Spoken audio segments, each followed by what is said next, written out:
had to take an 8-hour initial class 5 years ago, and now they're coming back. It's time for a refresher for many remodelers and contractors. Hey, here's what we The Builders Association of the Twin Cities, in partnership with the University of North Dakota Environmental Training Institute, is hoping to ease the process by offering its own lead recertification courses. Generally, it's a matter of knowing how to determine if the project is regulated by the EPA, and then how to control the dust on a job, and then most importantly, how to clean up the dust when you're leaving and keeping their people safe. Instructor Dave Gooderud says the information learned here in class is information these students will definitely use.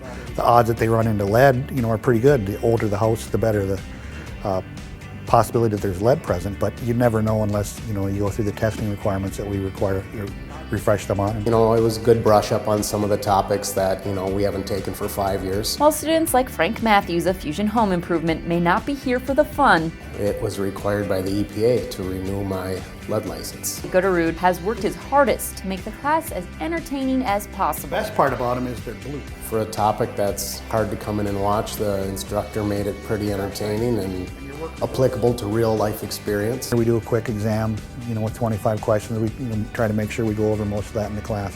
So it's a pretty painless process they got to go through to get to the recertification. HEPA-vac, wet wipe, HEPA-vac. And in the end, what's 4 hours of time compared to the very real dangers of lead poisoning?